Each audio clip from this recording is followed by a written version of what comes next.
So here's the difference between Latin America and a lot of the rest of the world is, yes, the facade is amazing and everyone says buenos dias and, oh, how are you? And you become supposedly best friends with strangers, right?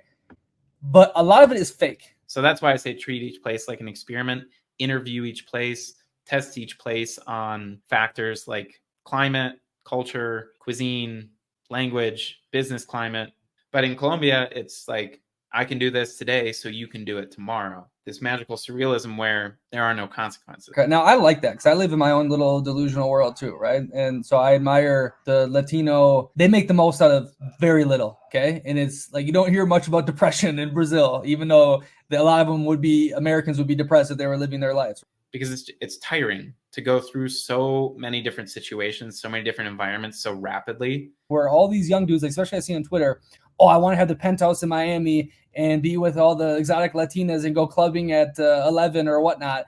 And they work their ass off and they get maybe there at 35, 40, and they're like, this shit sucks. This sucks after 2 months, right? Everything is on fast forward mode. Okay. And that's life. People are going to die in your life. Maybe it'll take 60 years, but in the nomadic life, they die in 3 months. If you're really fast, 2 weeks. You know what I mean?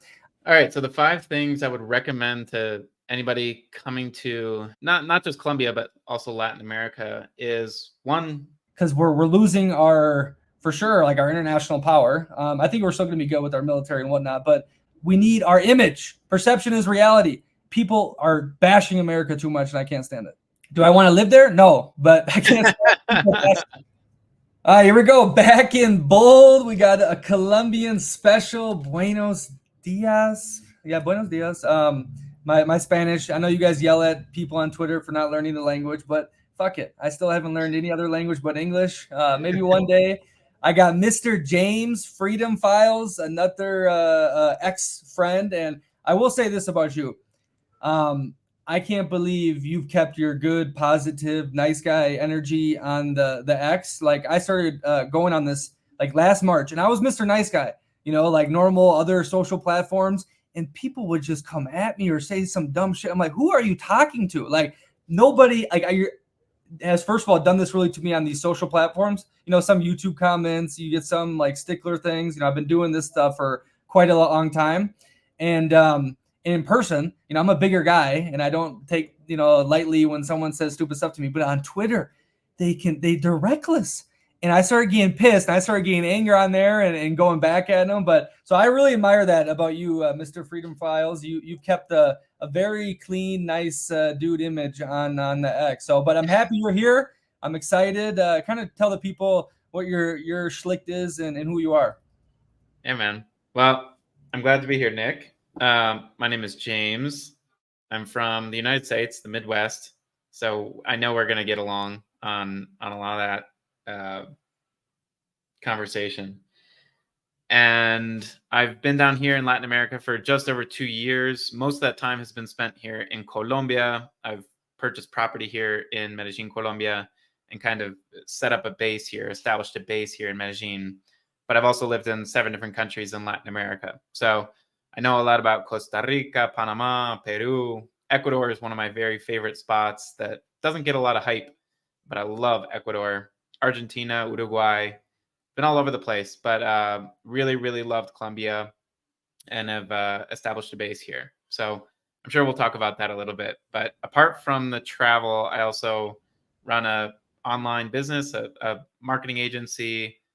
On the side, I like to document my journey to freedom via online business and location independence. So if anybody knows my personality from Twitter, I guess I do have a little bit of a nice guy connotation, nice guy personality, but I enjoy that. That's who I am. So I'm not going to try to pretend to be someone I'm not. I just admire because it's hard to stay positive and not shoot back at these anonymous accounts and everything. It's just like, it's goofy. But when you say live, okay, a lot of people say this live stuff, but what are you talking about? You're talking about a month? Are you talking about 3 months? You know, because you said 2 years down here, right? So I assume you're spending like a month in Peru, right?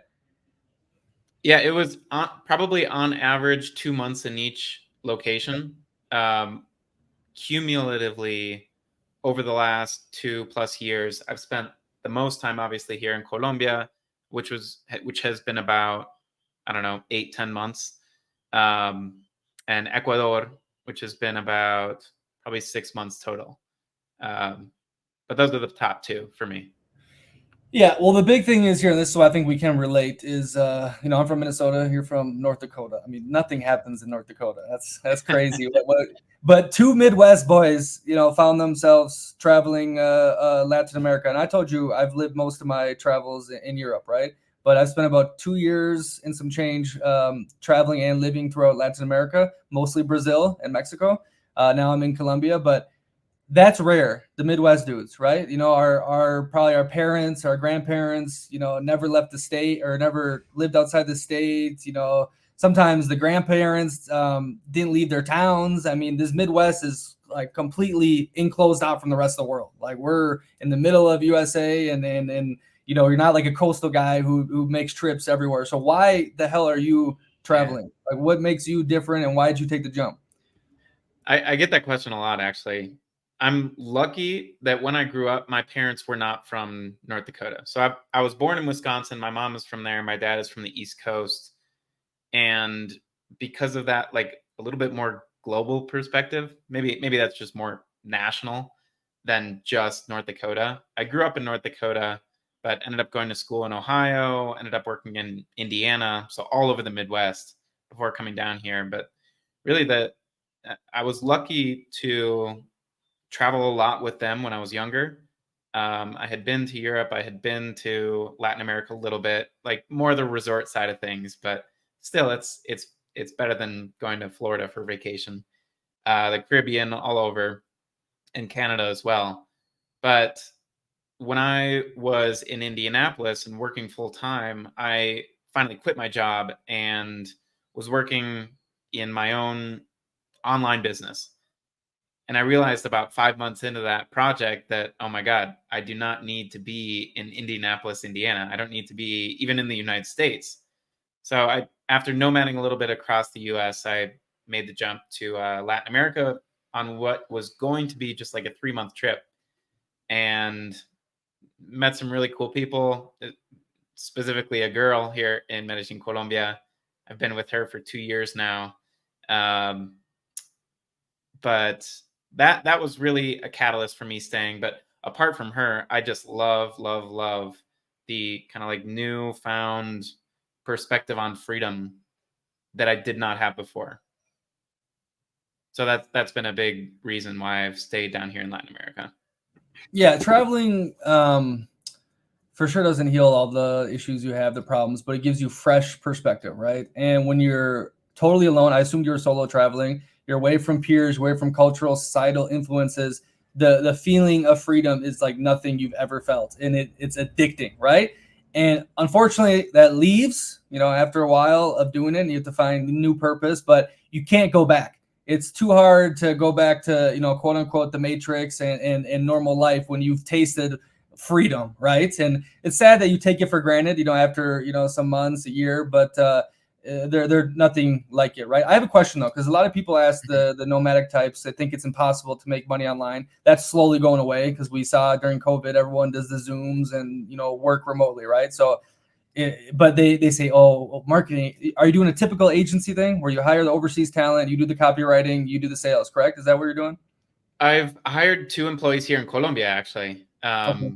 So I haven't worked physically in the same room as them. So they are still virtual assistants and remote workers for me. But yeah, I kind of take that same model, but I do most of the work. We do content marketing, so we do social, video, and email. And I do pretty much everything except for the video. That's not a skill that I have. See, yeah, no, that's difficult. And these dudes can do crazy stuff for dirt cheap. It's amazing what they do. Yeah. I appreciate it. But what I found really interesting through your tweets I've seen is you were about to go down a very traditional route with the politics, right? And politicians that don't encompass the life of freedom that you are trying to do right now, that you have been doing, that's on the complete opposite spectrum. I'm curious, did the time in the politicos, did that fuck you up in the head, and you realized like, oh, okay, wow, this is not a world I want to be in? Yeah. Short story, yeah. So I entered college in like 2015, and I was a poli-sci major. So I wanted to do politics. I wanted to do law. I wanted to go to law school after undergraduate school. And after I believe it was my freshman year, I worked in Congress for North Dakota's only congressman. So that's a big deal, right? He probably only has 3 to 7 interns, and that's a really big deal to be selected as one of those people. So I felt honored. But throughout that summer that I worked with him in Washington and in North Dakota, dude, I just realized, and I don't mean to say this about him personally, but just politicians in general, because I met so many people, that so many people are in that career just to make a name for themselves or just for the money that comes with that job. And what I Power. thought, yeah, exactly, power and greed. But what I thought, I wanted to go to law school. I wanted to become a politician to make people's lives better. I would have been in such the minority in Congress or even in like a state Congress or state Senate. So that after a few months of that, I pretty much decided that that was not the path for me. That as kind of a nice guy, I wanted to improve the lives of the people that I was serving. I would have just been eaten up and chewed alive, really, in Washington. So yeah, that was not for me, and I realized that really quickly. So I pivoted in the business, and then really found my passion inside of entrepreneurship, because I was about to control. I was all about control, and entrepreneurship gave me the best leverage over my schedule, my salary, how much money I was making, how much time I could spend on my business, and how much time I could spend with my family in the future, where I could work, all these different things. And without the entrepreneurship piece of that, without owning my own business, I can't do that. That you're much more limited. So um, that was a very fitting major and focus for me. And then a few years after graduating, I was in like this entrepreneurship program where I had a full-time job, and then eventually quit that to go launch my own stuff. No, beautiful. It's like House of Cards, no? The TV show. It's just full of sick, fuck, crazy, power hungry people. Yeah. And I mean, I don't think it was that dramatic for me. I'm sure that kind of stuff happens, Higher levels, but bro. I didn't, yeah, higher up maybe. When you get like really into the swamp, which is actually a really, really true description of it. I didn't see that, but I'm sure it exists. Yeah. So now, after all my travels, I firmly believe government is just mafia with flags. That is what I believe. But growing up in the Midwest and growing up in USA, maybe it's kind of changing now. And I think it really did kind of strike a lot of people with Trump, because he kind of brought everything to the light, saying like, oh, this is all corrupt, this is swamp. And people, over the last 4 or 5 years, it seems like they don't trust the government whatsoever, right? But we grew up in a developed country in the Midwest, and we saw things function, and I believe in those kind of countries, the crazy corruption is shielded from the middle class, okay? And only the people, the top dogs, really get to see how messed up it is. But if you really want to see government, go to the third world, right? And that is when you can see like, okay, this is how these people operate. This is like corruption in your face, and you get a real good understanding of what it's like. Now, I first witnessed it. So when I first moved out of the country, it was to Copenhagen, Denmark, right? And in my opinion, the Scandinavian, they have the utopia thing figured out, but that was built over 1,000 years. They don't just care about themselves.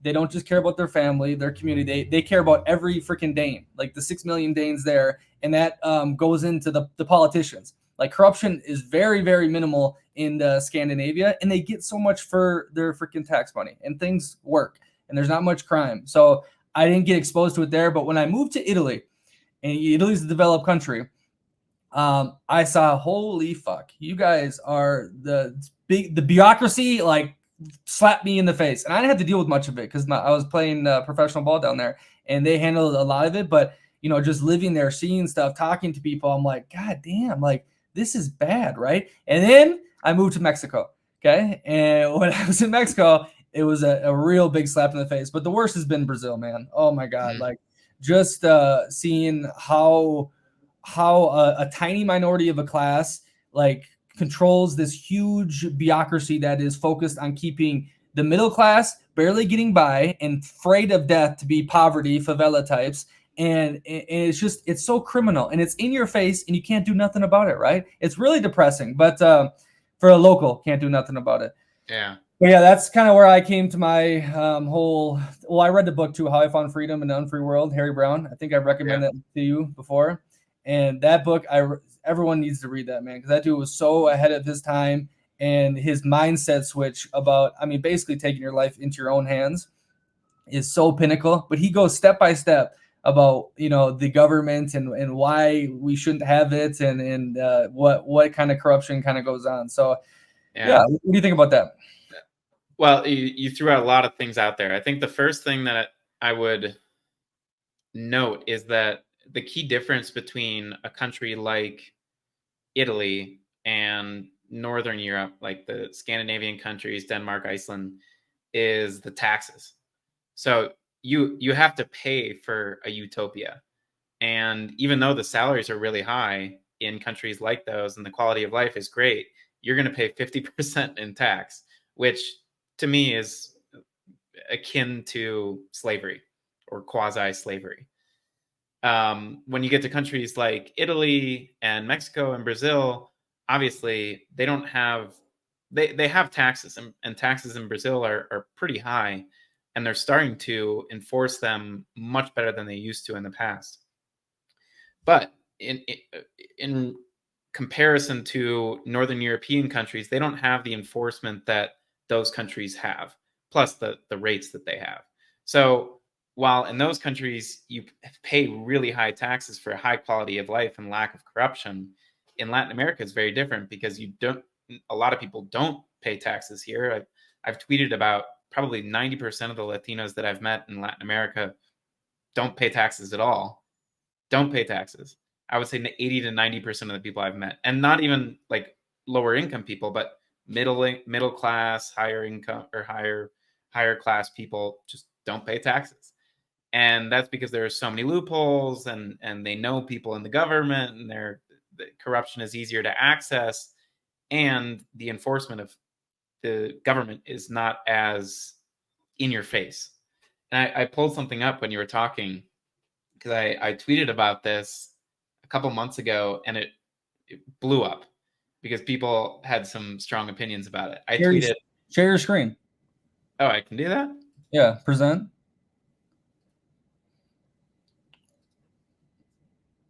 All right, here we go. Yeah.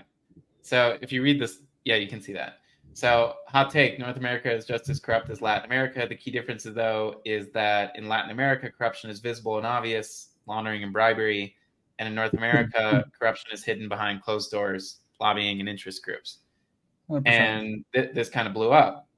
A common theme in the comments that everybody was commenting back to was that LATAM is corrupt at the like day-to-day individual level, versus North America, corruption is only accessible if you're way high up, if you're like elite millionaire, billionaire, hence the visibility of that corruption. So we, as the commoners, don't see that in the United States or Canada, but here in Latin America, if someone gets arrested, you can just pay the cop and they let you go. That's like a day-to-day individual level. So very different how corruption, I think corruption exists in the United States. It's just not visible. It's not accessible to the common man. Yeah. The problem is the COVID thing took the veal back to a lot of people. And now everyone is like, oh my God, like there's so much corruption. And I think when you feel that in a first world country, the foundations of the society start shaking fast, right? I will say I agree with that completely. And Andrew Tate made a great point years ago when he said, if you don't have the money, go to a place where you have accessibility to the corruption. That's why he went to Romania, right? One of the reasons, because he could do what the rich people do in England where he was from, right? I will say this though. You've never lived in Scandinavia, right? Have not.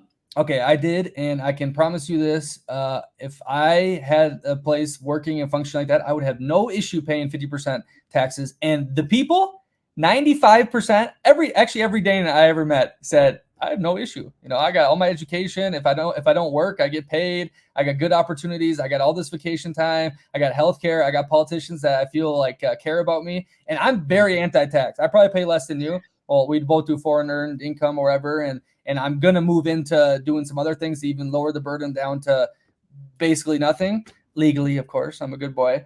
And after living there, if their weather was decent, bro, oh my God, I would pay 75% in taxes. It would be paradise on earth, you know? The odd thing about the Nordic countries is when American especially gets dropped in there first, you're like, oh my God, this is a utopia. Like, how did you guys function like this and create this system? And, but then after a while, you see the cracks, okay? And I think this is the human condition. They would complain about the littlest things. Like if someone said something not even that bad about them, that would be on their mind the whole time, right? Compared to, Latin America, where they're worried about, food and other different things. Like, these problems aren't they're first world problems, extreme first world problems that you have everything you ever possibly needed in these Nordic countries, yet you still find ways to bitch and moan, right? To me, that's the human condition. But to your point, bro, I'm telling you, living there like shocks you, how like something could work so good. And I highly recommend it. You need to do it, especially in the summer. Go live in there in the summer for 4 months, and maybe your mindset changes. Yeah. You and I definitely think differently. We're never going to agree on like the whole tax thing. I would never feel comfortable paying 75% in tax or even close to 50%. So we'll leave that to another discussion because we're never going to get anywhere with that. But yeah, man, I hear great things about Northern Europe. I spent about a month in Spain, France, and Italy toward the end of last year and just loved my time there. So It's the Mediterranean lifestyle, the amount of sun, the cuisine is fantastic. The people are somewhat friendly, not as friendly as you would get in Latin America. But one thing when you were talking is that one thing I noticed when I was in Buenos Aires. I was living in Buenos Aires for 2 months last year. Buenos Aires, Argentina, and it's a megacity, 15 million people. But a very strong European influence. I would venture to say probably 75 to 85, 90% of the people there have like very recent European ancestry and blood. So it's very different from the rest of Latin America, which is very much more indigenous and not as historically well off as Argentina has been. Because Argentina was a world power about a century ago, less than a century ago. Like the number two wealthiest country in the world, maybe behind England. And one of the things that I did not like about Argentina is that, at least in Buenos Aires, because I lived in that city, which is very different from the rest of the country, but there wasn't enough chaos. And that was obviously something that I noticed about Europe too. It's not it's like a first world orderly dystopia versus a third world very orderly chaos. And it's a very difficult sensation to describe if you've never experienced that. But when I was in Buenos Aires, I noticed that there's just not as much chaos as there is in Latin America, like the rest of Latin America. There isn't music playing all over the place. There aren't people dancing in the street. There aren't people drunk in the street. You don't see that in Buenos Aires like you do in Ecuador, in Colombia. And I love that. I love that. And for some people, that's not a great thing. For some people, it's a great thing. I have fallen in love with it. I noticed in Buenos Aires that I missed it. I didn't think I would miss it. But that's something also that you wouldn't see in Northern Europe. And for me, at least, I've been really attracted by that here in Latin America. 100%, you feel alive. There's no question about that. I'm gonna push back on Southern Europe. So here's the difference between Latin America and a lot of the rest of the world. Is yes, the facade is amazing, and everyone says Buenos dias, and oh, how are you? And you become supposedly best friends with strangers, right? But a lot of it is fake. Okay. And Mark Manson writes an amazing article about Brazil. He's married to Brazil, and he spent a couple of years in Brazil about this facade where you like everything is Candyland and fairy tales until it's not, right? It's so contradicting. You could have the most paradise beach in the world in Brazil and then walk a couple of streets and you're watching your back, you're going to get robbed, right? But I've dealt with these people in Latin America and my relationships in Europe. Yes, in Europe, it takes a while for them to open up. Like you said, the Southern Europe, they're not as open. I have beautiful relationships to this day, years past, compared to Latin America, where I have every friend in the world, yet I don't know who I can ever count on, right? And I've been stabbed in the back way too many times. And with business, oh my God, you see it so much in business. And luckily for me, I didn't get screwed over too much because it was with the American football, and they're not paying like they pay in the States. But it's just, yes, there's chaos, and I love that feeling too. Like when I'm back in Europe, I'm like, damn, I want to look for the dude on the moped with the tattoos on his face. Like, I want to feel alive. It gets me alive. But then after a while, it's like, God damn, like what is real? What is fake? I have a really hard time, especially this past year, because I was living in Poland before I moved to Brazil in 2023, right? And that's the completely opposite culture, the Slavic culture, right? They're stone cold on the outside, but once you crack the little iceberg, they're the nicest, warmest people ever, and you know it's real for as long as it goes, right? In Latin America, it's the complete opposite, and that fucks with my brain a lot, especially from the Midwest, because I'm pretty authentic and I'm pretty like, hey, I'm not gonna, if I say I like you, like I like you, right? And you can call on me for something, right? It's not that way in Latin America. I'm sorry. Yeah.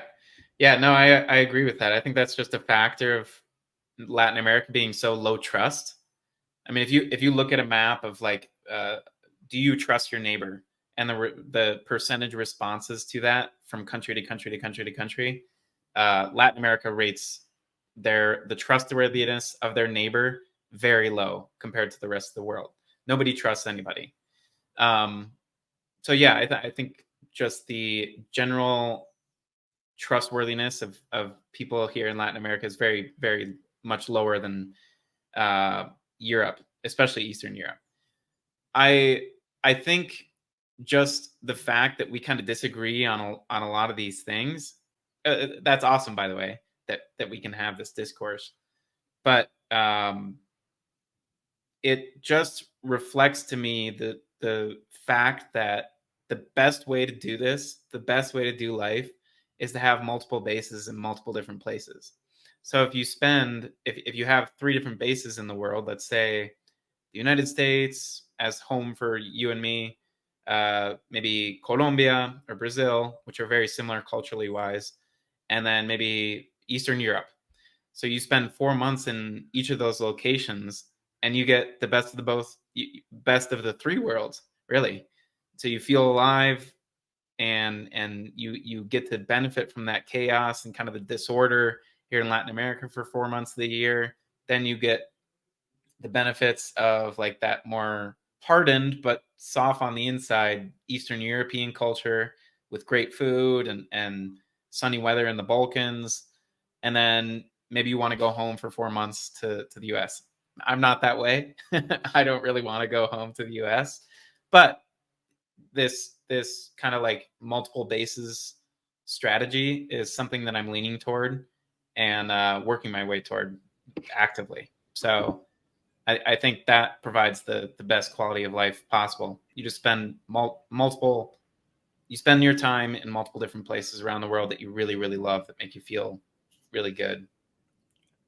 Yeah, 100% agree. The finalize that last point with both the low trust thing. So you have these amazing conversations on the streets with strangers randomly in Latin America, yet their homes are covered with barbed wire fences.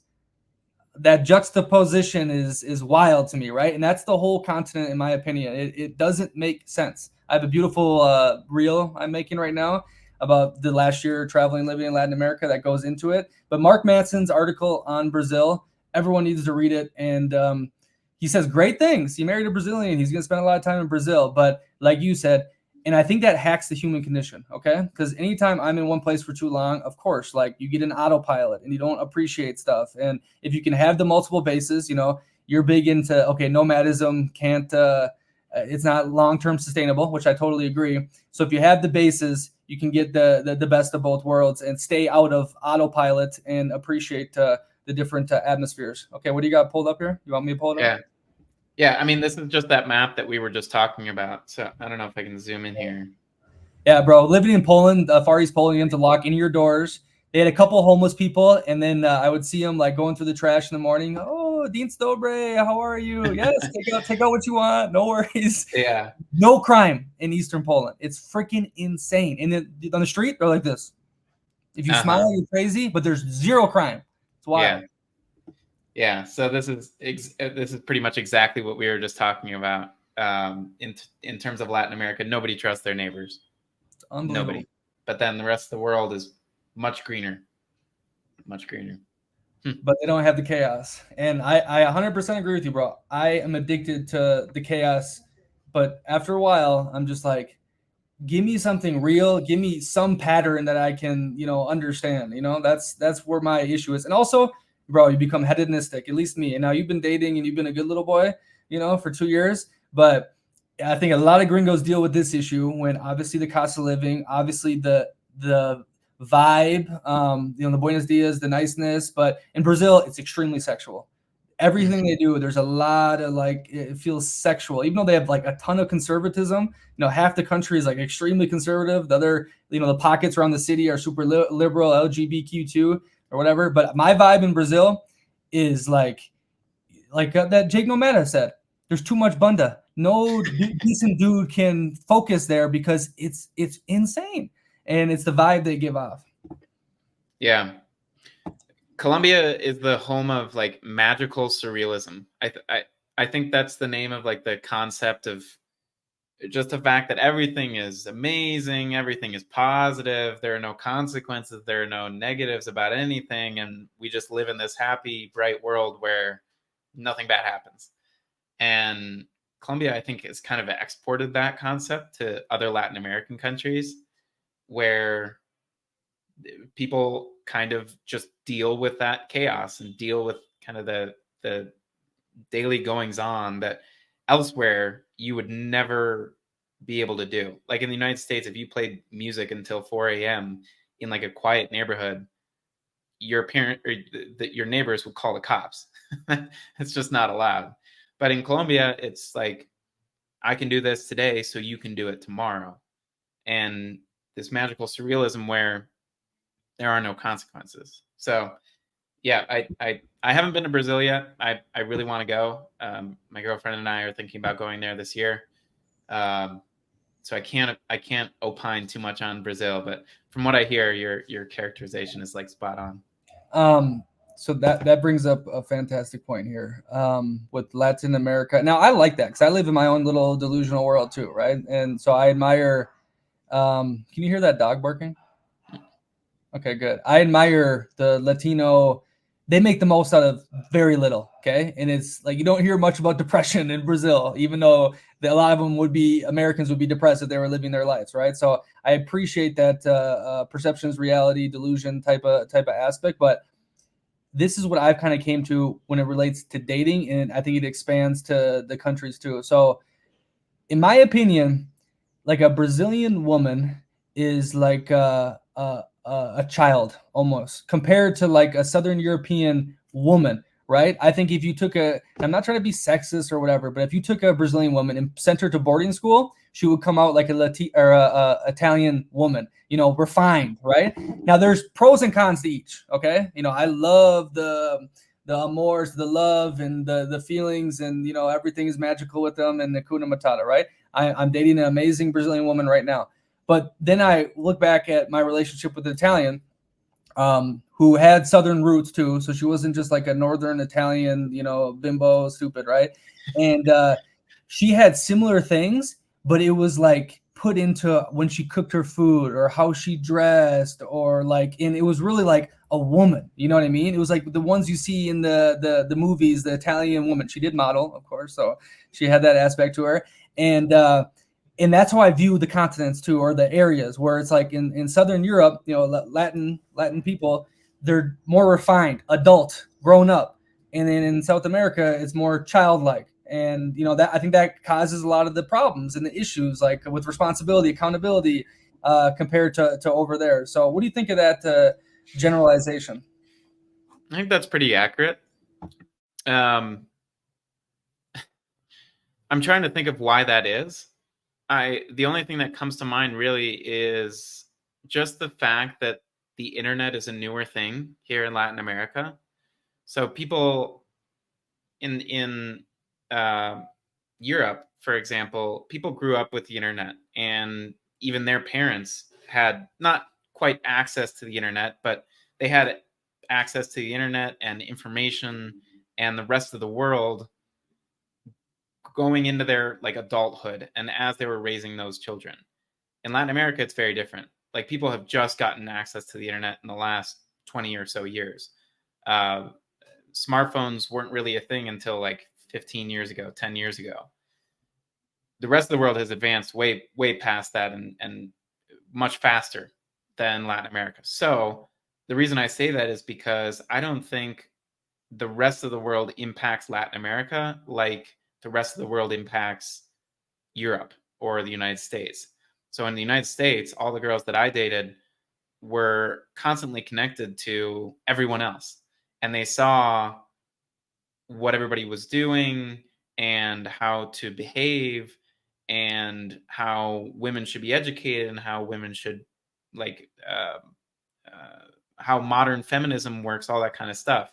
And in Latin America, those are very new concepts. You see feminism getting a little bit more stronghold here, but I still think that traditionalism is dominant, especially with the younger generations. Obviously, like I said, you're seeing that kind of dissipate, but traditionalism, and because of the lack of internet access, that people just haven't had information from the rest of the world, they still hold those like values and traits that their parents did and their grandparents. So I think that's a reason. I can't really pin down why that is, but that's my guess. So I think that talks about something else, not necessarily my refined comments, because look, in South Europe, I mean, there's still plenty of people that don't use the internet, you know, especially in those Italy outside the whatnot. I just think it's like you picture like a classy James Bond type of woman.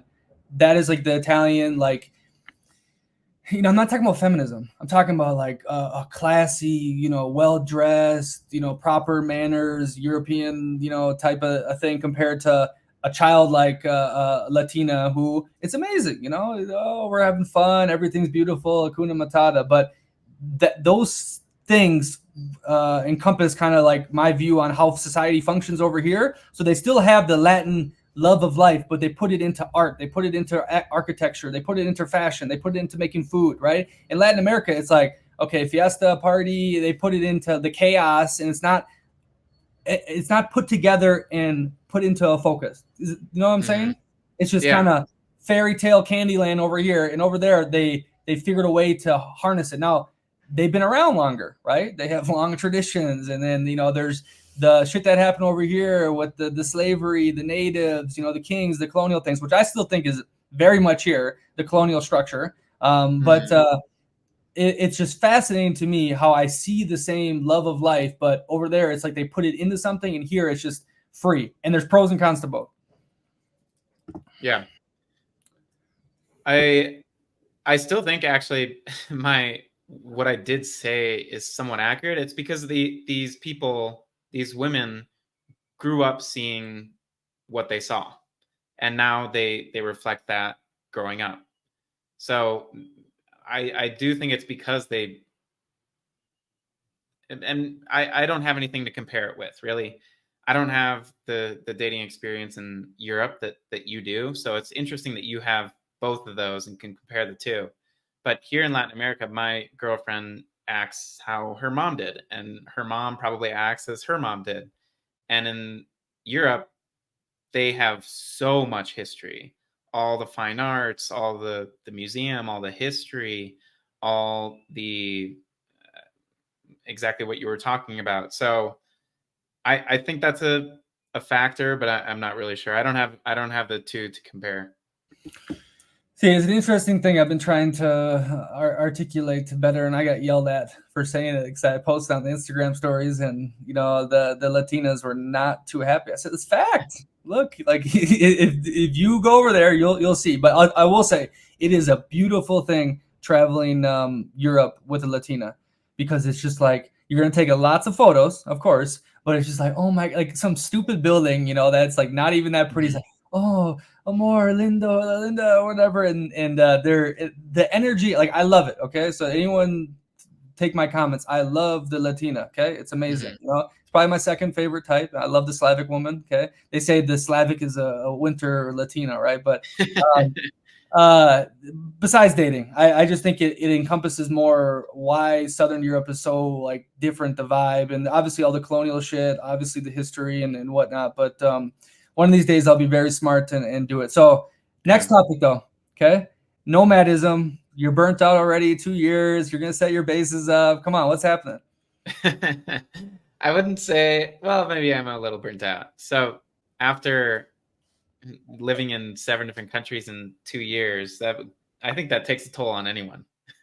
Really, you're not able to create the relationships that are so important to me. Like I had a booming social network in the United States before coming down here to Latin America, and I didn't feel like I needed to recreate that in any sense. But after 2 years spending very little time in each of these countries, and if you're spending any less than 2 months, then it's a complete wash. You're not going to get any relationships. You're not going to get to know the culture. You're not going to get any semblance of appreciation for that culture in place. 2 and 3 months, I think, is kind of the minimum. Anyway, but yeah, I didn't get the chance to create any deep relationships in each of those places. Granted, I tried creating relationships, but those people were in and out just like I was. So I was meeting with other nomads. I was meeting with expats. Locals don't really open up to you if you're going to leave in a month. So meeting with locals was more difficult. Relationships is one thing. Growing a business is another thing. I run 2 different businesses, and not having the same amenities everywhere I go, or the same schedule, or the same time zone, or the same language around me, or the same culture, the customs, the food, I think it takes a toll on your body and mind, because it's tiring to go through so many different situations, so many different environments so rapidly. When your cortisol increases, your comfort decreases.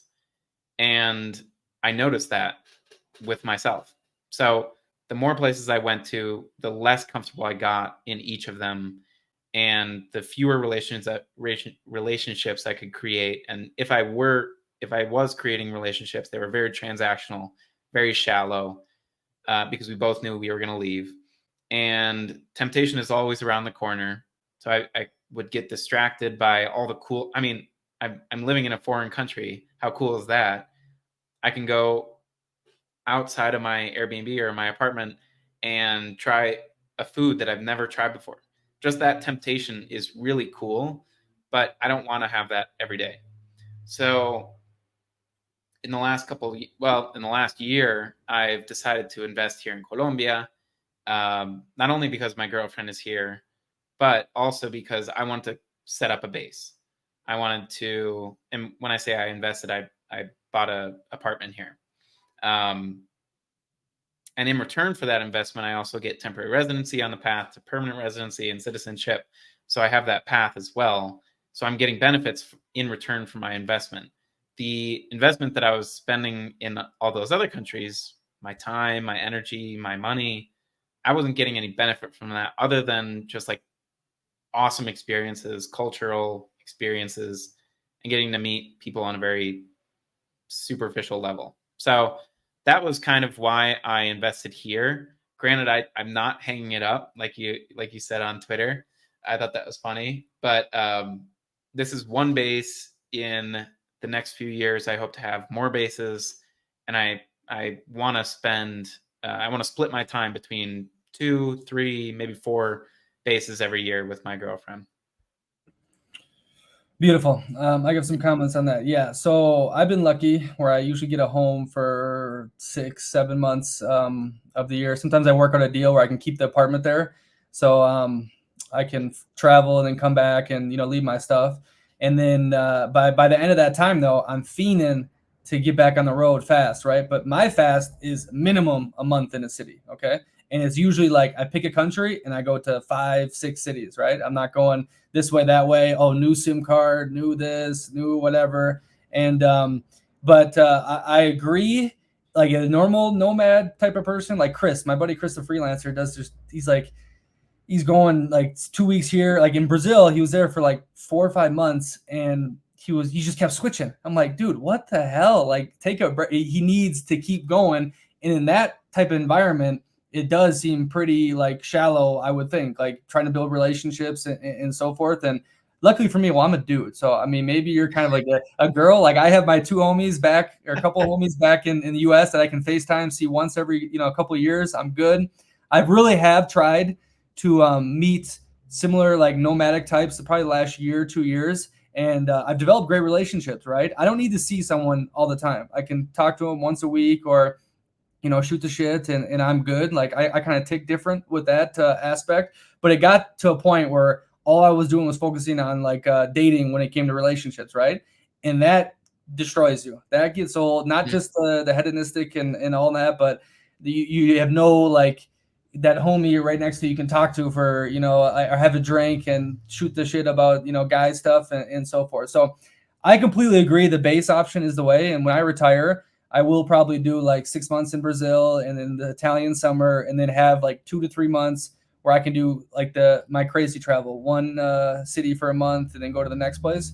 Obviously, it's gonna be tougher with the kids and a girl, which I plan to have later on. But the biggest answer to all this, in my opinion, is the purpose aspect, right? And I've been discussing this a lot lately. Bold Perceptions gives me a lot of purpose. I still consider it like a hobby for me, a great networking tool, but also like a diary, right? And that diary does inspire people, and that makes me feel good. I love getting drunk sometimes and looking back through all the stuff I've done on it, and it keeps me going along with the American football, because when you play a team sport, you're given purpose, okay? And it's clear and it's cut. Win the championship, go to practice, be together with the team. You bond with these dudes. And that's a big thing for me. I go to these cities. I have a social circle already. They're my teammates. And they're doctors, they're lawyers, they're business owners. So like that does solve that issue for me. But it gives me clear-cut purpose when I'm in that period, right? You can debate whether that purpose is meaningless or not, but it gives me something.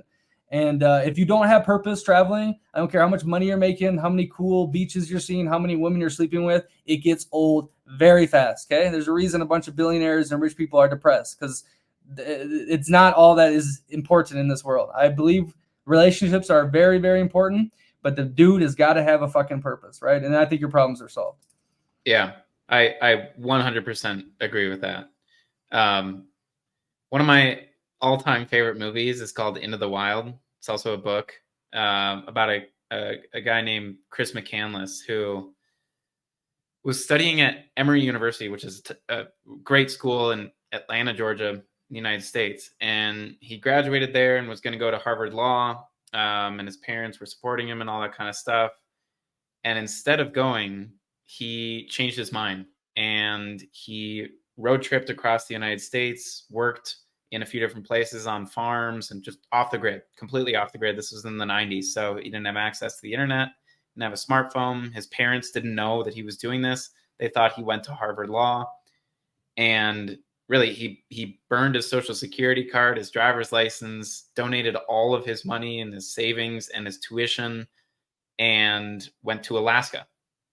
And there, his mission was just to live on what he could do. That movie is one of my all-time favorites. I'm not going to spoil the end, but I think subconsciously it inspired me to take that leap in the first place, because I knew that I was meant for more when I was working for someone else. I couldn't control my schedule. I had a capped salary. I had the same monotonous schedule every day, and I couldn't see myself in that same position 5 years, 10 years in advance.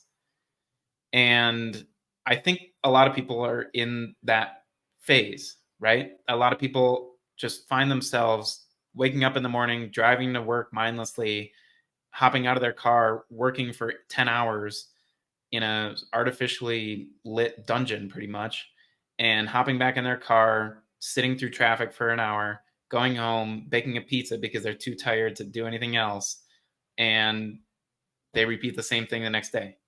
Like, that's a really sad, miserable experience, a sad, miserable life for a lot of people. If you're fine with that, that's great. But there's way more to life than that. And I think that's really cool that you found out that you need a purpose in order to make this worthwhile. And I think one of the realizations that Chris McCandless had when he was in Alaska and he was living there for multiple years is that happiness is only real when shared. And that still sticks with me, because I watched that movie and I'm like, oh my God, that is so true. And I realized that over the last 2 years, because when I was in each of these places, I was creating relationships, but they weren't like, they weren't deep. They were super superficial. They were super shallow. And that sucked. So you having the ability to go to all these different places and have like a baked in network and have like a baked in community is really neat. For most nomads, for most expats, for most world travelers, they don't have that. So that is definitely probably the number one reason why I could not do that anymore, and why I doubled down on my investment here in Colombia. The purpose is absolutely necessary. If you're just leaving the United States to just go have fun and experience a new culture, the novelty of that is going to wear off really quickly. So you need some type of purpose. And for me, I like that you've kind of identified yours. For me, it's like, I want to build the freest life that I can possibly build. And that I'm doing that through online business. I'm doing that through becoming location independent. I'm doing that through starting to control my own schedule and outsource a lot of my work in my business so that I don't have to stick to a schedule as rigidly. But it's a journey. And I think that's the beautiful thing. Like, progress toward your goals is much more important than reaching that goal in and of itself. And I feel like people are much happier in the course of that progress, just like people talk about the journey versus the destination, than they are when they actually like achieve financial freedom, which is kind of like a nebulous idea, but or achieve location independence or that kind of stuff. So that's me. Yeah, I'm just trying to build a life of freedom. Yeah, I have a couple things on that. Yeah, I think sharing is beautiful, right? I think that's what I get with Bold Perceptions, is sharing it. You know, not necessarily in person, but I like those beautiful moments. I do like to be alone a lot. And I'll tell you, one of the happiest moments of my life was when I was living in Copenhagen and I solo traveled the north of Italy for like 3 weeks. And I would just get on a fucking train and get off at random villages. And like, just the train ride, bro. The train rides in Italy are amazing and beautiful, but I'd never felt so good in my life. And that was being solo. Okay. But I will tell you, the freedom part, I never felt as sad as I did when I was living in Florianopolis on the beach, not having a fucking worry in the world, making good money, having a different girl come over every other day, and not no prostitution, bro. I was like, you know, I'm very good looking and I got game. And I did that for like 2 months straight. Okay. And I would drink wine like every other day. They had my little shop nearby me had good vino, which is rare in Brazil. And I would sit on this beach. Place was on the beach. I had a full window thing looking at it. And after 30 days, I was like, I've never been more depressed in my life, because I got everything my little kid wanted, be Mr. Rich Guy, be Mr. Playboy, living on an exotic tropical island. And I was like, holy fuck, this is like what I thought I wanted, when I was a kid, or I thought it would be super cool living this lifestyle. And it was depressing as hell, but I was free. I was, having my relationship needs met in a certain way, and I was in paradise. So yeah, I weren't. This is what I say though. So I want people to do that, to do the travel just to have fun, for one big reason, because when you travel, it strips away your peers, your societal influence, your cultural influence, and you get to sit with yourself and say, okay, damn, I don't like this kind of food. Oh, wow, I really do like this type of woman. Oh, wow, this culture is way more important than the culture or I like when I grew up in, right? And it clears everything, okay? Because when you grow up in your small town Midwest city, you're not your authentic self at all. You're really programmed, from your parents, from your kids, from your friends, from like North Dakota. What the hell do you guys like to do? Sioux, the hockey? Like that's what you like? I haven't watched professional sports. Actually, I finally did a couple weeks ago. I watched the Chiefs game because I was betting on it. I wanted some like adrenaline. I hadn't watched a non-Super Bowl for like 6 years. I play American football and I don't even watch the shit. And I grew up loving it, right? Isn't that crazy? Like that's actually shocking to me that you haven't watched any sports, especially as an athlete. You're shaped by it all, right? And when you leave everything, you get to find out what you actually like, who you are, etc. So people need to do that too, and they need to experience what I experienced in Florianopolis, where I had everything I thought I wanted, and I was miserable. So, yeah, I feel like what you're talking about is the raw experience that most people don't get in the United States. Like if you talk about going to Los Angeles and your experience, your life experience is exclusive to the United States, you've never been anywhere else, but you're from New York and people talk about going to Los Angeles and you're going to go to Los Angeles, I guarantee you it's going to be exactly as you imagined.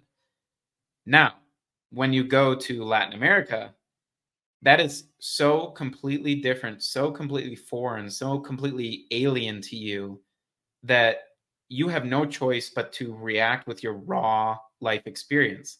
It's a completely new cuisine, completely new language, completely new culture, completely new like female and male social roles, completely new everything. Everything is completely new. So you have no choice but to respond completely crudely, completely rawly to that environment.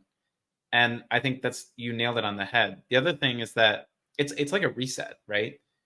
Like you have no choice but to reset your attitudes about that place because you don't have any. It's like a factory reset. You go into that experience completely unshaped by preconceptions, anything, because you don't know anything.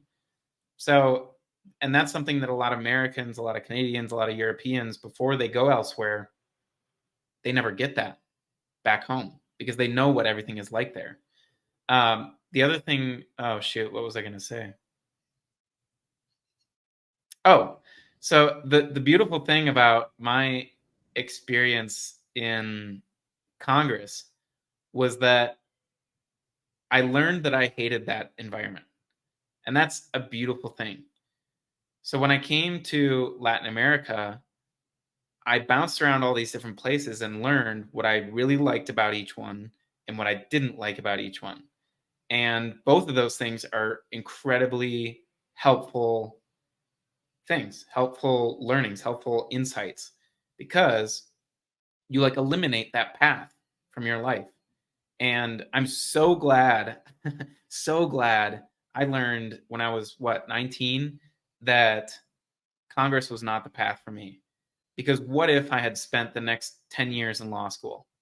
What if I had spent the next 15 years after that in Congress doing a job that I was just absolutely miserable in and experimenting in different places and experimenting different cultures, languages, dating, all that kind of stuff?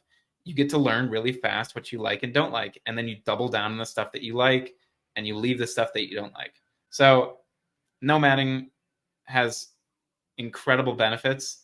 I just found what I really liked and found that I don't like other things and kind of invested here in Colombia for that reason. You live life on fast forward mode, okay? And Yeah. there's pros and there's cons to that. Especially dealing with relationships and they come and they go and like anyone, places, like everything is on fast forward mode, okay? And that's life. people are going to die in your life. Maybe it'll take 60 years, but in the nomadic life, they die in 3 months. If you're really fast, 2 weeks. You know what I mean? What you said about the Congress thing, crossing off the path. Okay. That's the same shit I felt in Floripa, and not even relating to being the Mr. Rich Playboy on a tropical island thing. Think about the people that worked their whole life to buy a retirement place in Florida. They get there and they say, oh my God, I worked my whole life. I am bored as hell. This retirement sucks. I hate playing bingo with these old people. Like the beach, I don't even like it anymore. I wish I was in the mountains. And they figure that out when they're 60, 65, right? They get a Corvette, they get a Ferrari, whatever, and they're like, this sucks, right? And that's exactly what I felt in Floripa, like where all these young dudes, like, especially I see on Twitter, oh, I want to have the penthouse in Miami and be with all the exotic Latinas and go clubbing at 11 or whatnot. And they work their ass off and they get maybe there at 35, 40, and they're like, this shit sucks. This sucks after 2 months, right? And yeah, so that's what nomadism does. What kind of graph you got pulled up for me? Yeah, it's I mean, that kind of life just kind of it's empty, right? It might be the right life for some people, but for I think most of us, that's not the right life. What you were just talking about, this made me think of if you don't know who Tim Urban is and his blog. Now I'm blanking on the name, but I think it's like Wait But Why is the name of his blog. He writes about this concept where, and this is obviously very obvious. This is a very obvious concept, but to graph it out like this is, I think, is really cool. So throughout our life, we have to choose all these different paths: where we live, where we go to school, who we marry, who we have kids with, where we have those kids, all that kind of stuff, what kind of job we have. And all of those decisions mean that you also said no to other decisions, to other like life options. And then today, you have so many decisions to make, whether you're going to continue in that job, or you're going to accept this other job, or you're going to start your own business, or you're going to quit your job, or you're going to marry this other girl versus this girl, or you're going to live in this country versus this country. And every time you make those decisions, you're closing off so many other life paths, but you're also opening up yourself to many others. Again, this is a very obvious concept, but to see it like portrayed this way, I think is really cool. And exactly what I was just talking about, the value of learning what you don't like is just as important as learning what you do like, because you get to shut off all those other, you get to close all those other doors and kind of hone down on what makes you really happy and fulfilled. This is the tricky part, though, and you brought that up and reminded me of the paradox of choice, right? And this is a big first world problem. It's a big problem for nomads that have money. You don't have to go to Ski Flag and go to the cheapest next flight to get to your next spot. That's why they say some of these backpackers are happier, because they're just trying to get through. They have a clear-cut plan compared to a luxury traveler who's like, oh my God, should I go to Portofino for the summer, or should I go to Aspen during this time? Like, and they're fucked in the head because like they make the wrong choice. And like we see it in Latin America, these people don't have many choices. So they make do with what they have, and they appreciate, and they're grateful, right? And that's a huge problem for travelers and first world people when they see charts like this. Oh my God, did I make the wrong decision? Or compared to a favela kid who's like, dude, you need to play soccer in the street and maybe get a job and go party and have all the bunda you want, and they're happy, right? And that's a crazy, trippy thing in your head with the paradox of choice, especially if you got money, especially if you're from the first world. Yeah. And it kind of like a real life anecdote. My girlfriend and I like shop for food together.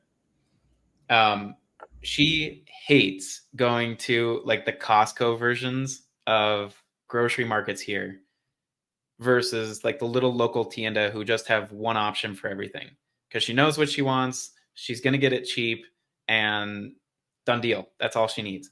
But when we go to like the Price Smart, which is like the Costco equivalent here in Colombia, there are so many options.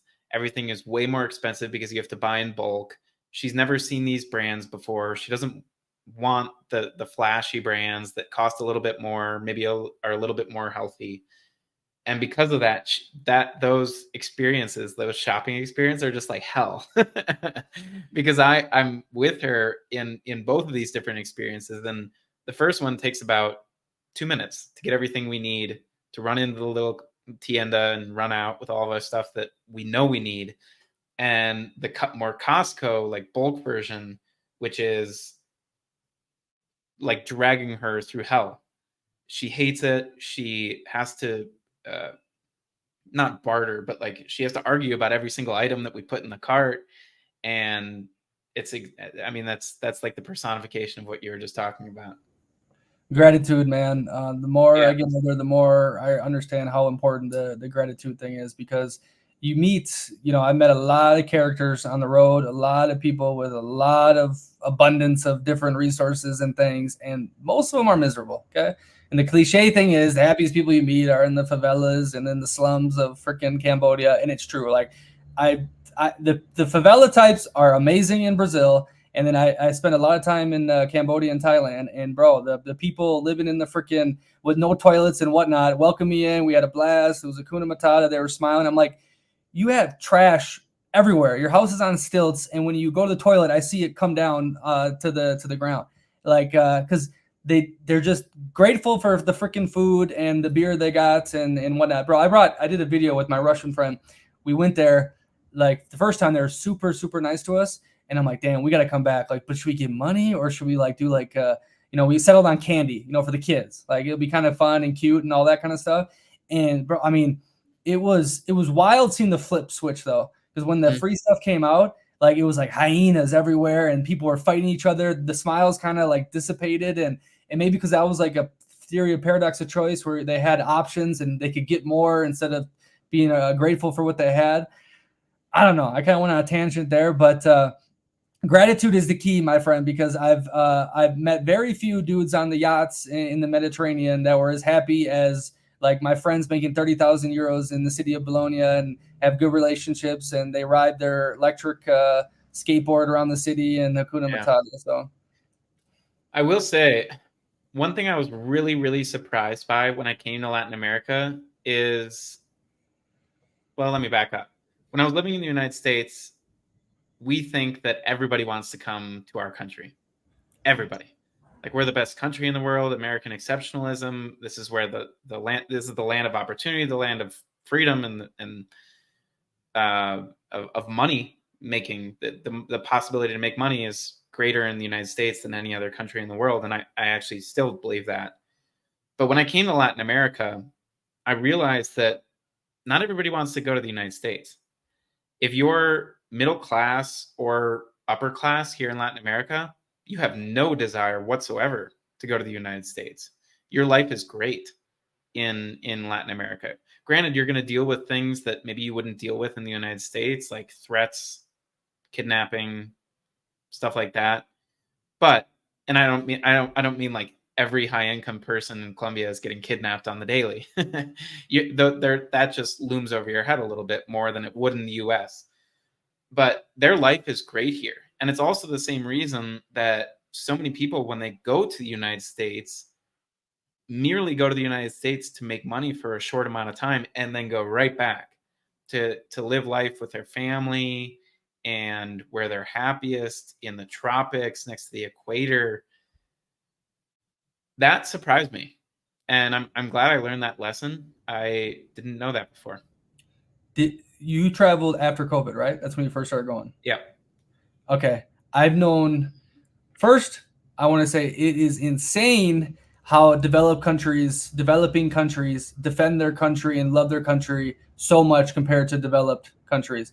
Developed people, especially in Europe, oh, I wouldn't fight for my country. Oh, Germany sucks. Oh, yeah, Italy, we have too many problems. Actually, Italians more so loved than like other Europeans, but Americans, we bash it non-fucking stop, and it's terrible. I hate when we do that. But and then the Brazilians, they have all these issues, and no, you can't say a damn bad word about Brazil, and they want you to have the most beautiful time there, and they love Brazil more, all that kind of stuff. So that's my first point.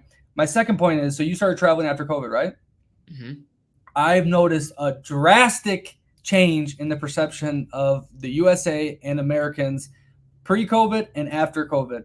And I am 100% certain it's because of TikTok. It's because the Chinese or something, pushes all are crazy, and they're allowed to see the average day-to-day life of American, okay? Before, it was all Hollywood propaganda normally, right? even before COVID, like their main sources were the movies or like some nice, cool YouTubers and whatnot. And it seems ever since the TikTok stuff, people are like, I have third world people telling me like America's a shithole, you know, because they see San Francisco and they see the slums of Philadelphia or whatnot. I said, do you see what you live in? Like, what the fuck are you talking about? Don't say my country is a shithole, right? And it's a problem though, because I don't want the perception of USA, bro. No, I mean, tell me a Latin American person that besides the rich, which is small percentage, that grew up in the suburbs of the Midwest and how easy and nice and much opportunity our life had. You know what I mean? Like, dude, it was safe. You know, we got to go to baseball games and not worry about shootings or anything. You know, we had good neighborhoods. The Midwest is beautiful, right? And we had all these opportunity paths to take, right? And I'm not saying you said that, but like the perception shift has gone crazy. And I think there's foreign influence about that, you know? So I always push back on that. I bash America so much. I bash not America, but I bash the government. I bash even our culture, a lot of our cultural things, but it's still a great freaking amazing place, not only just for opportunity, you know, for I would want my kid to grow up in the same environment as me 100 times over. Yeah, I don't disagree with anything that you said, and I try not to bash my experience in the United States. I loved growing up in North Dakota. It was a great experience. We used to play in the summer until like 10 p.m. because the sun would never set. And it was so safe and secure. And I got opportunities to play sports and do really cool stuff. The economic opportunity wasn't there necessarily that you could find in Minneapolis, which was like the closest city for us in Minnesota, or any other city in the United States. So that was the piece that was lacking that really drove me out of North Dakota, because I knew that I wanted to meet a lot of people. I wanted to make a dent in the world, whatever that meant. And I wanted to build a business. And that felt a little bit harder in North Dakota to do than any other city. Like I said, I still think the United States is the greatest country to make money. And that's how a lot of people see us, right? It's the land of economic opportunity as much as it is just opportunity, period. But more than that, obviously what we see on I'm not on TikTok, but what people probably see on TikTok and YouTube and the news, it's all just propaganda. I mean, it's all incentivized propaganda. So the news channels are incentivized for you to watch horrible things because they get more clicks, they get more ad dollars, all that kind of stuff. The more inflammatory people are about news headlines, the more money they make. And I don't think news outlets and media is like that in other countries as much as it is in ours. Maybe they'll progress to be just like CNN is or Fox News is in the United States. But I think that's a major reason why we think the United States is so like down in the dumps. If you go to any random town in Ohio or Kansas, life is great. People love it. But once you start talking to them about politics or the current president or the future president, they get all heated up because they're driven to such extreme lengths by the polarization in society, which just sucks. Because in the grand scheme of things, if you look at like a political spectrum of what could be extremely far right, like the most far right, and what could be most extreme far left, most people in the United States are like right here, right in the center, and right around moderate to center. But you wouldn't realize that if you watched so much TikTok. You wouldn't realize that if you watched so much news. You wouldn't realize that if you just spent all your time scrolling social media. So I think technology has played a big role in kind of diverging our different societies and really, frankly, split our society in two different groups rather than just one. For sure, the politics, that's for sure, but like the everyday life, and we promote these fat mentally ill people that get all these views, and people see that and they're like, what happened to the Malibu movies I would watch, and the fast cars, and everyone would look good on the beach, and remember Miami was this paradise, and they got the Hollywood stuff. So here's a great example, okay? During the Soviet Union, a Tartar in the far east of Poland, there's still Muslim Tartars there. I did a video on there, and I have a good friend from there. His father would drive all the way down to Turkey to get American blue jeans to smuggle them all back through the former Soviet Union and sell them, because they're like, oh my God, I saw the jeans in the Hollywood movies, and Schwarzenegger and the big guns shooting off our movies were super crazy and whatnot. And he would make a killing of smuggling American blue jeans from Turkey to the former Soviet Union, right? And then Metallica, when they played in front of millions of people in Moscow after the collapse, in Latin America, no, in Italy, a great example, American football exploded in the 80s. They had like 30,000 people at the games, and because they had this vision of like, oh, the USA football and Joe Montana's, and it's the coolest thing ever. And that now Italians barely give a fuck about it, right? But at one point, it was like on par almost with soccer, right? Because it was like the American cool factor. When they had the NFL Europe, this was even early 2000s, late 90s, Barcelona had like 45,000 people come to their game. Okay, now Barcelona in the new European League of Football gets like 1,000 fans, right? And we're missing the Hollywood propaganda, which a lot of pieces of our society, yes, every American wasn't living like that. Our parents weren't, living like the California people in the 80s movies or whatnot, but they had pretty damn good lives, right? We're missing that. Now we're flooded with TikToks, mentally ill people, that the pronoun shit, fat people, psychopaths, like nut jobs, and we need to fix it. We need to highlight a majority of amazing Americans living great lives, that don't get the recognition, and because we're losing for sure, like our international power. I think we're still going to be good with our military and whatnot, but we need our image. Perception is reality, and people are bashing America too much, and I can't stand it. Do I want to live there? No, but I can't stand it. Oh, that's funny. Yeah, I don't have much to respond to that. I think that's a accurate depiction. I think Hollywood has also played a role in the great influence that we have over the world. Oh, it was huge. The reason we won the Cold War is because of Hollywood. I guarantee it. And now they do this wacko crap too. But hey, last things here. We'll wrap it up here. I just want to get we can clip this up. Your top 5 tips for gringos coming to Colombia to get in with the culture, to be careful with the dating. Everything's crazy about the Tinder and the drugging, and just your top 5 pieces of advice for the gringo coming down here to live, not necessarily do a 1 week in Cartagena or anything. Okay, let me write them down so I can remember them. All right, I'll do some pitching. So make sure you check out James Freedom Files. You're mostly on the Twitter. Do you have the Instagram? No. Yeah. So I have YouTube. Yeah, YouTube. Yep. You started that recently, right? Like this past year. So YouTube, Freedom Files. I know you're selling some courses now, right? Or just like a playbook? Not yet? Not really. Oh yeah, I definitely would hit him up on the Twitter. He is very friendly on there, always good advice. And I think you're well connected in all the little nomadic, especially Latin America nomad circles. I see like the main characters in these groups. I like most of them, you know what I mean? Some of them are like, Jesus, fuck. Which ones do you cringe at? I can't just name off a name right now that comes to my mind, but I like the Jers. He's good. He seems like a good dude, kind of like you. You know what I mean? Nomad always seems pretty chill.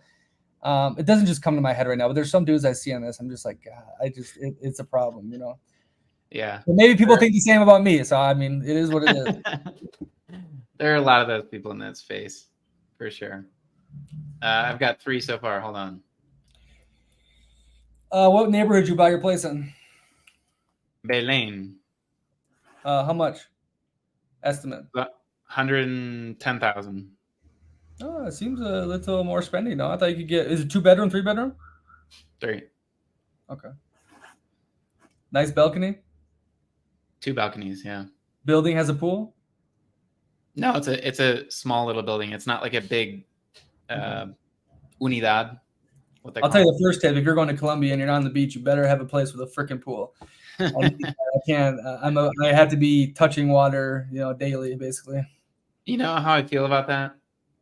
I've lived in apartment buildings before, and I've had like saunas and that kind of stuff.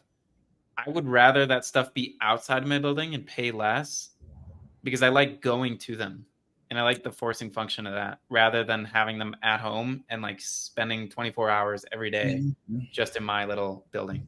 I did that in Bogota. So the thought crossed my mind, but yeah. I'll comment that. I did that. I had a nice place in Bogota, and it was like a complex. And bro, they had a 24/7 OXXO. They had a gym. They had a tailor. They had a huge food court with different restaurants. And there was like 3-4 days like during my month stay there, like in separate times, I didn't leave the complex. I didn't go out into the culture or nothing. And it was good for me because I really wanted to focus on some stuff. So I didn't have to leave. But I agree with you. You get stuck in that bubble, and it's not that good. You got your 5? You got my 5. Let's roll. Okay. All right. So the 5 things I would recommend to anybody coming to not just Colombia, but also Latin America is, 1, get to know the locals, because apart from all the nomads and expats that you will meet inevitably, getting to know the locals opens up your experience to things that you would never have experienced in the US. If you're just meeting people in the US or from the US or Canada or Western Europe, they're going to be too similar to you. So getting to know the locals is a really cool opportunity to experience new stuff. Number 2 would be learning a new language. You can't just say getting to know. How do you get to know them, bro? Do you download Bumble with best friends? Do you go to the salsa bar? Do you talk to random people in the street? How do you? Number two is learning the language. So that is direct. That directly relates to getting to know the locals, because oftentimes in Latin America, local people don't know English unless they're like really advanced entrepreneurs or professionals or influencers or profiting off the tourism industry. Most people don't know English. So learning the language really helps getting to know the locals. And you can do that by, going to meetups with nomads and expats and locals, like mixed in, just going to a bar and striking up conversation. Like we talked about earlier, it's not as high trust of a society as maybe Europe would be. So it might be kind of difficult to create a deeper relationship with that person at the bar, but it's a good way to meet people. Going to sporting events, just going out and going to restaurants and asking to join another table, all that kind of stuff. You just got to get out of your comfort zone. That's how you get to meet the locals. Let me back on that one though. Keep going. Yeah. Well, okay. Starting to write online, like writing online completely changed my life, because I got to meet so many people on Twitter and YouTube that saw me on those platforms and wanted to meet me as an individual. Locals and nomads and expats from North America and Western Europe. So that's another way to get to know people. Start creating online. I don't disagree that your experience will be way better if you know the language. Okay, I've traveled the world and I still only speak English. I speak Italiano a tad, a little Portuguese, and a little Espanol. But I'm going to say it's not mandatory. And my situation is different when I get put in a social circle. Okay, most people speak English if they play American football, so that helps, right? Dating, you really don't have much problems, and the best line to do is all we need is Google Translate and good vibes, winky face. Okay, and the girls love it. And if you're good with women and you understand it's a lot more about body language than just talking. Yes, if they don't speak English, it lasts maybe 1, 2, 3 times. And you have to do adventurous stuff, right? So you can't just sit, in the room together and try to have a conversation, but you have to do more out activities and fun stuff, right? But I've had zero issue. My relationships I've had, I'm talking longer term relationships, have been with women of the higher classes. That means they speak English. I'm not talking about Latin America. I'm talking about Italy, Poland, Denmark. Everyone speaks in English. But I will say this, okay? So it's not a mandatory thing, and the reason I've lacked doing it is because my ROI, I still can't put it in my brain. I'd rather do, dope stuff, make a lot of money, that kind of thing, which is very ignorant. I understand this. The one time it really did hurt me, and it's probably why I will learn a language sooner than later. The first time it hurt me when I was dating the Italian girl who speaks 99% English, right? 99% fluent. And we got deep into the relationship, right? So probably like 6 months into it, and that's pretty deep if you're traveling, right? And she's like, Nick, like, I want to say things to you, but I can't do it in English. Like there's no words for it, right? Mhm. And the Italian is so beautiful. It's like a circle, and they go around topics, and it's just so beautiful how they speak. And I picked up on a little bit of it, but I'm like, damn, we have this really intense relationship that you can feel most of it through body language and her 99% fluency. But it was like you want to hear that like ti amo and like all the beautiful like shit that English doesn't really articulate the best, right? So that hurt me, okay? But that was 3 years ago, so I didn't learn from it. But now I will say recently, I spent most of last year in Brazil. Um, there were times where I'm just like, damn, bro, especially the girl I'm with right now. I'm like, I really want to know this Portuguese, and it would expand my brain on their culture and Mhm. their vibe. And but I just want to say to everyone, like, people think like, oh, you need to learn a language. Well, I can't learn Spanish in 2 weeks before I go, or you will still have amazing experiences, life and whatnot if you don't learn it. But for sure, most likely learn it. Okay. Yeah, I would respond with two more things on that. Latin America, it's much easier to learn a language because even fewer people speak English. Plus, every country in Latin America speaks the same language except for Brazil. And Portuguese is very similar to Spanish. So it's very easy if you're in Latin America to hop from Buenos Aires to Santiago to La Paz to Lima to Bogota to Panama City and speak the same exact language throughout all those different places. In Europe, that's very different because every country speaks a completely different language. Um, the second thing I would say is that, by the way, I learned through my girlfriend. So I didn't learn before I came to Latin America. I learned through daily conversation with my girlfriend and full immersion, which is, I mean, just being around Spanish all the time. And then the second note on this would be that if you are dating and or spending a lot of time with someone else, it doesn't necessarily have to be dating, and you have a common language, that might be English, and you already know English. So that's when I would say that learning a language isn't absolutely mandatory. But if you are speaking English and she is speaking Macedonian, there is no future there. So if you want a future with a woman or with a guy like a friend, you have to have some commonality there. Um, but yeah, that's pretty much everything about the language. Number 3 on my list of 5 tips would be Nomad with a purpose, which we covered pretty in depth in this conversation, Nick. I would say to have a goal and don't just be aimless traveling, directionless traveling. Granted, that is fun and it's rewarding and it's challenging and it's uncomfortable, which is a good thing temporarily. But the more long term you look at it, the more purpose you should have. Number 4, get outside the cities. So most people just spend time inside the cities in Medellin, in Bogota, in Cartagena, in Santa Marta, if you're in Colombia.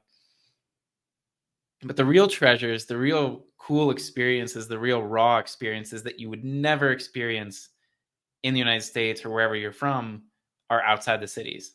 Because most of these cities are pretty like second world, if not first world in a lot of places. The more you get outside of those cities, the more you open yourself up to spontaneity and like really weird stuff that makes you feel alive. So I would recommend people get outside of the cities. Not many people do that, so it's kind of rare advice, but and it's safer actually. So if you're worried about safety outside of the cities, I wouldn't be. I would say the cities are actually more dangerous than the rural environments. And then finally, my last tip would be to treat each place like an experiment. So before you snap back at me, whoever's listening to this, or maybe Nick, you might snap back at me too. I would say that don't take this too literally and too seriously when I say treat each place like an experiment or treat each place like an interview. You should have fun, and you shouldn't take this too seriously. Like this is life. This is not some grand experiment. However, if you treat each place like an experiment, you'll learn very quickly what you like and dislike about that place and whether you want to spend more time there or don't want to spend more time there. So then that lends you the ability to decide whether you want to invest more time, money, and energy in that place. And in my mind, a key piece of that is getting a return on your investment. So in most cases, if you're going to spend your time, your energy, your capital, which in most scenarios is like taxes, the connotation there is taxes, you should be getting a return on your investment. So you should be getting residency or citizenship in that place, or you should be having this incredibly high quality of life. You should be getting some return on your investment for spending it in that place. So that's why I say treat each place like an experiment, interview each place, test each place on factors like climate, culture, cuisine, language, business climate, norms, all that kind of stuff, and see which ones you like so that you can spend more time in those cities and less time in the ones that you don't like. Yeah, you talked about it a lot, and a lot of dudes do, is you treat the countries like corporations, you know? So you're interviewing them for the right for you to work, live, and whatnot there. I'd say a benefit too, you know, not just the residency and the amazing vibe or whatnot, is this is just a side note, like, okay, cost of living. So like, boom, I'm saving, I'm going to live here, but I'm going to save 10 grand. I'm going to put it somewhere or, you know, whatnot. So that's another benefit. I completely agree. Yeah. But also get lost in the fucking sauce, you know, don't look at Mhm. everything like it's like you just said, an experiment or whatnot. And sometimes you just got to get lost. And then you really find yourself, in my opinion. Right. So James, beautiful. That conversation flowed good. What did you think before coming on here? Did you think I was going to be like this, or I'm curious what my Twitter perception is? I literally had zero expectations. So take that as you will. But I didn't know what to imagine. But I really enjoyed this, Nick. Thank you for inviting me. Yeah, buddy. No, it was really good talk. You got to keep posting on that YouTube, man. So I did the podcasting. I started the podcasting 5 years ago. Okay. And I built up a pretty decent niche audience on the podcasting platforms. Then I did YouTube. I started like a year and a half ago, and it's very complicated, like that, or not complicated, hard and consistent. And, you know, but it's all of a sudden you get like random people that come over to your Instagram or start emailing you like, hey, I came across the YouTube. It's the second biggest search thing. Right. And then it's usually like high quality people, you know, or people I like that reach out to you from it. And it's fun, you know, and beautiful. And keep doing the content stuff, dude. I like your stuff. Your Twitter, like I said at the beginning, dude, I was getting like ready to fight people on this Twitter shit like crazy and then I'm like, what am I doing? And I see you taking the heat and taking everything like easy. And I'm like, damn, I like this. So you're a Twitter inspiration. Thanks, dude. Appreciate that. All right, buddy. Hopefully, I see you in person. I don't know if I think I'll stop by Medellin, but if I do, I'm definitely gonna message you and keep living your thing. I'm excited to see where the future goes, and definitely stay in touch. Okay. Yeah, I'm sure our paths will cross, even if it's not in Medellin. Our paths will cross at some point. All right, everyone else, live bold. Ciao, ciao.